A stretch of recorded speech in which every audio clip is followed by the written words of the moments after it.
Hello everybody and welcome to another episode of MBHL on the Ball. As always, I am your host, Matthew LaFleur-Herwood. We've made it to the last week of the regular season and teams are gearing up for the playoffs. As I like to say, business is about to pick up. Let's get right to the action with games that were played on July 23rd, 2012 at the Club West Island Arena.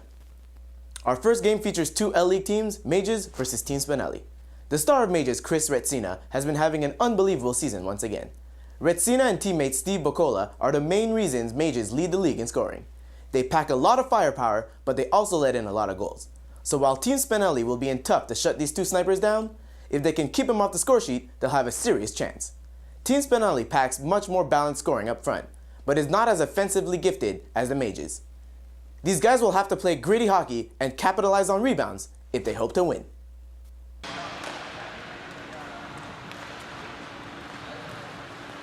We start this game off with a great chance for Joe Guerrero, who pierces through the D, but sees his shot go wide on Simon Page. Back in the Mages zone, Yannick Turcotte blocks a clearing attempt and gets a good chance up close, but can't beat Petro Stamkopoulos. Team Spinelli will break the ice late in the first. Eric Bazinet finds himself alone against Stamkopoulos, waits out the goalie, and beats him blocker side. It's 1-0. Now in the second, Pat Normand sent it on a breakaway. His backhand hits the post behind Stamkopoulos.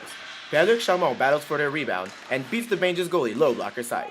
It's now 2-0 Team Spinelli.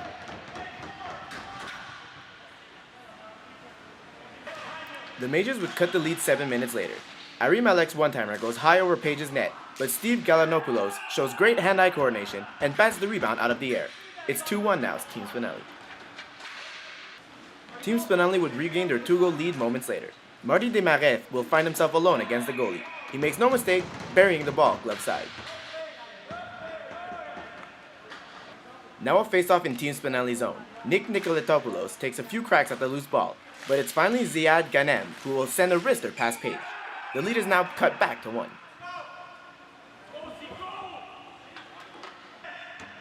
Stamkopoulos later tries to play the ball, but coughs it up to Turcotte, who sees the goalie make multiple desperation saves to keep the game at 3-2.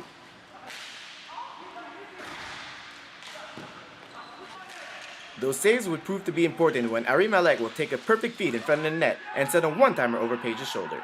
It's now tied 3-3. When the game seems to be going to a 3-3 tie, and in Mage's zone, this happens.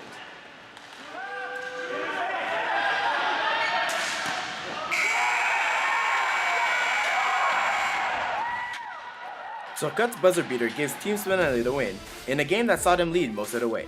Turcotte finished the game with 1 goal and 2 assists. It wasn't a goalie's affair tonight, with Page stopping 14 of 17 shots and Stamkopoulos stopping 8 of 12 that he received. These two teams won't have to wait long before renewing their battle, as they will face each other in the quarterfinals. Game 2 comes from the D-League and has the Admirals facing Sweet Chin Music. Sweet Chin Music is fresh off a beatdown at the hands of OGC last week and are looking to have a bounce-back game before entering the postseason. Captain Jason Maggio has led the way in scoring and gives his team a fighting chance of making waves come August. The Admirals are not having the season everyone expected them to have. Kevin Paquette and Simon Marcotte have been the story up front for this team. While they won't make the playoffs, they'll definitely want to send a message that they should never be taken lightly.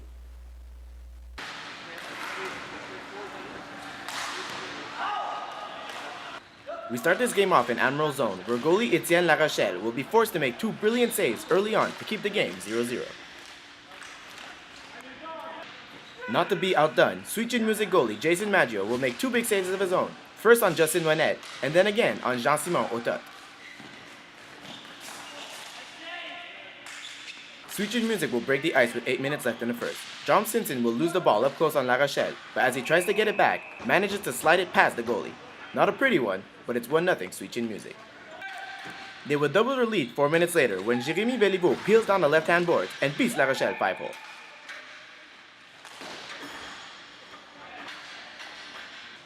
But, before the end of the first, Otot will get stopped on the initial breakaway attempt before seeing Nicolas Chartrand bury the rebound under Maggio.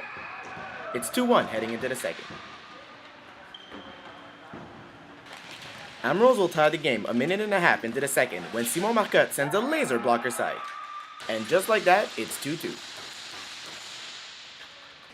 That lead would only last 40 seconds though, as Jason Pagetto will score on Luke McDonald's point shot.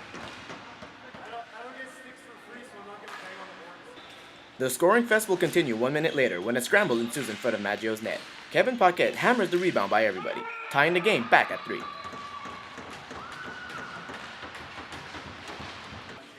We fast forward 10 minutes later to find Béliveau burning down the boards before deking around La Rochelle's poke check to make it 4-3 switch-in music.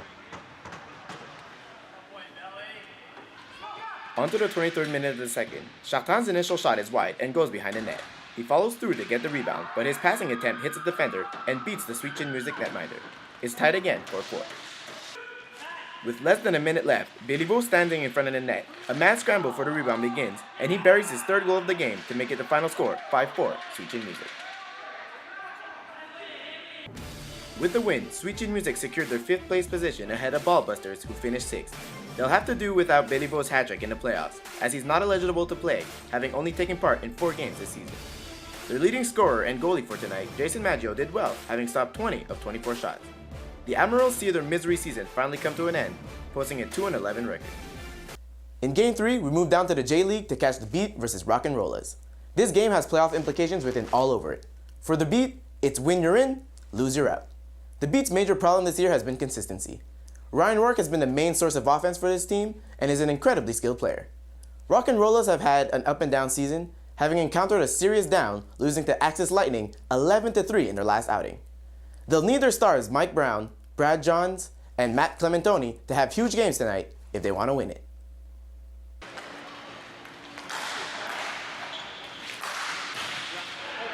We start this one with a face-off in the Beat zone. Brad Johns spins around his defender and rips a shot blocker side on Sanjay Gulati.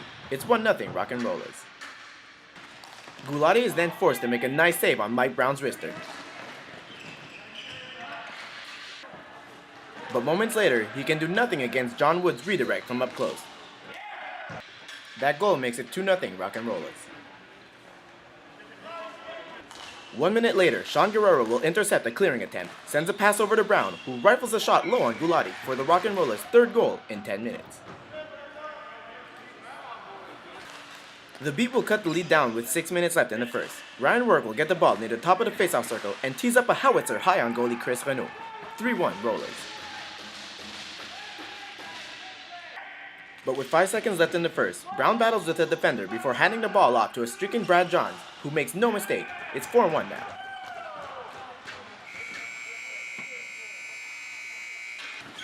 In the second now, Rourke tries to bring his team back in the game. Shows some good hands and some good patience, but sees his shot deflect high into the netting.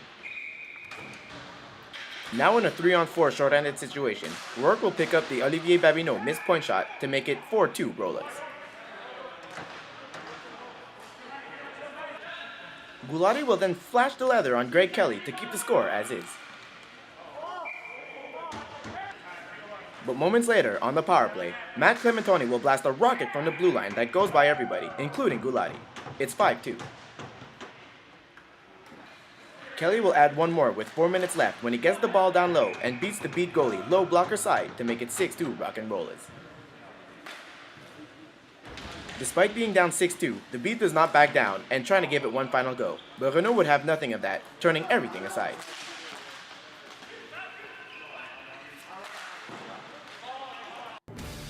Mike Brown was the biggest threat tonight for the Rock and Rollers, registering a goal and 3 assists.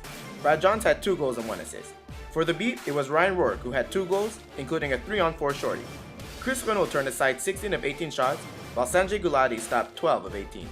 The Rock and Rollers will face the Piranhas in the quarterfinals, while the Beat will be watching the playoffs from the sidelines. For our 4th game, we head back to the D-League. It's Swaggers versus Down to Puck. While this game has no bearing on playoff qualifications, no one wants to end the season on a sour note. Down to Puck have had a very good year in this tough D-League. Sean Sproul has been an absolute beast for DTP on offense, and Brad Johns has been arguably the best goalie in the D-League. Swaggers have all the tools needed to crank out a win tonight, but will rely heavily on Matt Chartrand and Julio Correa to lead the way offensively. With so much on the line starting next week, it's time for these two teams to step up their games right now.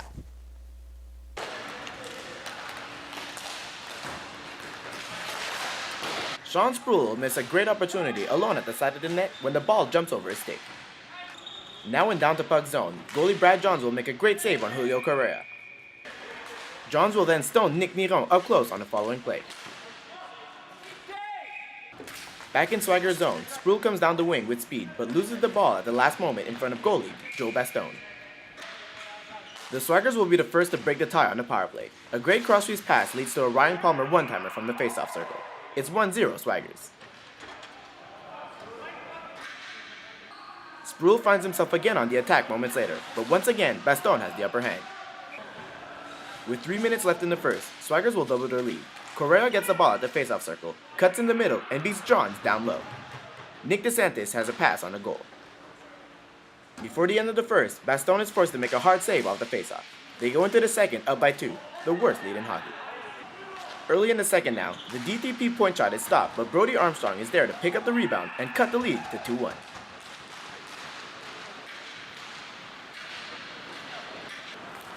Mike Prokow then takes a beeline towards Bastone, who makes the save.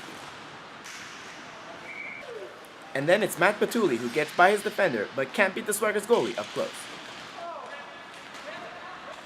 With a bit more than 5 minutes left to play, Dimitri Lapos will tie the game for down to puck. His first shot is saved, but he bats his own rebound out of the air to make it 2-2. Brad Johns needs to stay vigilant moments later when Swagger comes a knocking up close. Armstrong will then give down to puck their first lead of the game with 2 minutes left to play. The Griffin Burke point shot is saved, but the rebound comes out to Armstrong, who has an open net to shoot at. Lapos will seal the deal in an open net with 30 seconds remaining, as down to puck takes this one 4-2. Both Brody Armstrong and Dimitri Lapos finished the game with 2 goals and 1 assist each. Matt Chartrain, who was held pointless tonight, finishes atop the leaderboard for Swaggers with 10 goals and 17 assists in 12 games this year.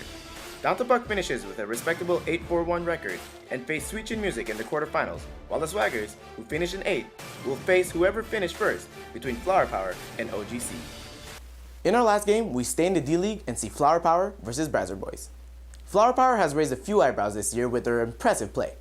Led by Captain Eric Paquin, Flower Power is neck and neck with OGC to claim top spot in D. They play tough, fast-paced hockey and have great playmaking abilities. Brazzers Boys have shown that their G-League championship from last summer was no fluke.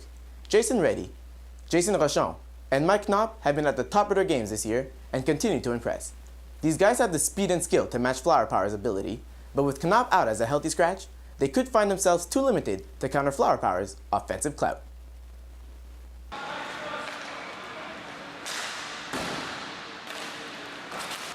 We begin this game in Brazzers Boys territory with a 3-on-2 attack led by Jean-Michel Thibodeau, who drops the ball back to Steve Nelson, who makes a sweet dangle to beat goalie Jamie Katz. Still in Brazzers Boys zone, Kevin Babin will then ring one off the crossbar. In Flower Power zone, Josh White does a nice move to get around his defender, but his shot goes wide on Mathieu Leblanc. Then it's Gabe Dufresne who sees his one-timer hit Leblanc's glove to stay out of the net. Thibodeau then breaks into the Brazzers Boys zone, but Katz will rob him with the glove. Before the end of the first, Nelson will feed Olivier Gomez in front of the net, and he'll make no mistake on the backhand, signing it under Katz. Now in the second, the Brazzers Boys will cut the lead down to 1. Daniel Iannuzzi's initial backhand is saved, but he keeps battling for the rebound and blasts the ball past Leblanc. It's 2-1 Flower Power. Flower Power would take back their 2-goal lead when off the face-off, the rebound will land right on Jeremy Savoy's stick up front. He makes it 3-1. 2 minutes later, Eric Paquin goes around the net, sends the ball cross-crease to Thibodeau, who just has to tap in the redirect. It's now 4-1 Flower Power.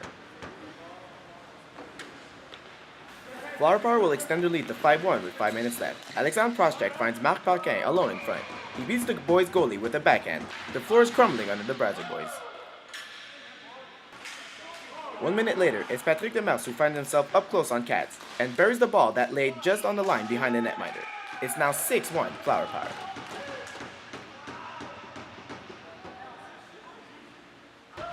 The final nail in the coffin comes from the stick of Jonathan Belzile, who tees up a mighty blast from the top of the face-off circle. This one would end 7-1 Flower Power. Jean-Michel Thibodeau finished the game with 1 goal and 3 assists, which gives him 11 goals and 22 assists for 33 points this season. The Brazzers Boys were outshot 34-14 in this game. With the win, Flower Power are the regular season champs with a 10-3 record. The Brazzers boys, who finished first in the division with a 7-4-2 record, will face HC Elite in the quarterfinals. And now your final league standings and scoring leaders for the summer season.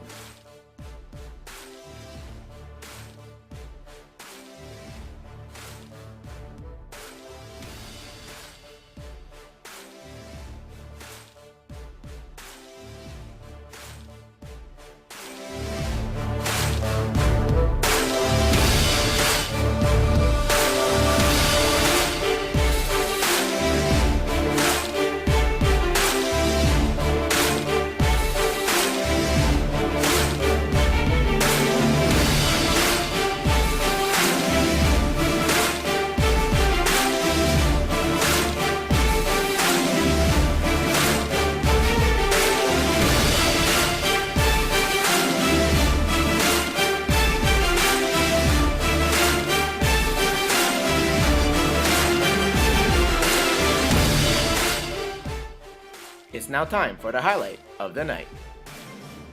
And for that, we go back to the Brazzers boys versus Flower Power, where Steve Nelson will stop the ball with his foot and then make a series of dekes up close to finally beat goalie Jamie Katz on the backhand.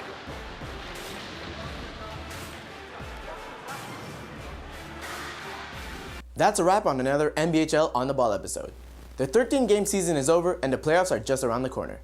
We'll have some sweet ball hockey action coming for you in the next few weeks, so stay tuned. You can always follow us on Facebook and follow me on Twitter. Both addresses are found at the bottom of your screen. Thank you for watching. I'll see you next time.